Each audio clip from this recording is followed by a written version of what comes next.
Va-t-on vers une trêve des barrages à Noël? Ou devrez-vous slalomer avec des routes entravées? Sur ce rond-point à Tarascon-sur-Ariège, hors de question de lever le camp.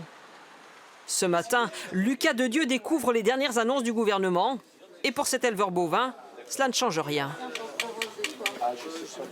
L'argent, c'est une chose, les indemnités, mais en fait, les vaches, aujourd'hui, il faut les protéger. Et si on perd notre patrimoine génétique, on n'arrivera pas à reconstruire comme il faut, quoi. Hier soir, pour tenter d'éteindre la colère, Sébastien Lecornu a adressé une lettre aux syndicats agricoles.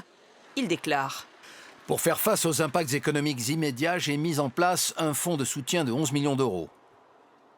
Mais ce qu'attendent ces agriculteurs, c'est un changement de stratégie face à la dermatose nodulaire. Nous, ce qu'on demande, et c'est pourquoi on est encore là, c'est la fin de l'abattage total des troupeaux et que si sur un autre troupeau vacciné, il y a encore un cas qui apparaisse, c'est possible, ça a été le cas dans le Doubs, qu'on abatte seulement les bêtes atteintes et pas tout le troupeau.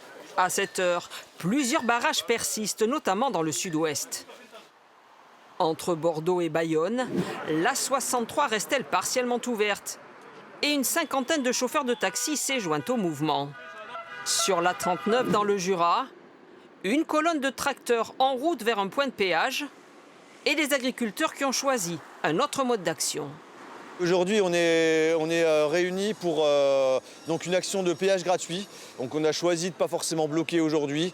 Cette possibilité, bien sûr, on la garde sous le coude pour après les vacances de Noël. Dans la nuit, la FNSEA, premier syndicat agricole, a estimé que le compte n'y était pas et demande au Premier ministre de revoir sa copie d'ici le prochain rendez-vous, prévu début janvier.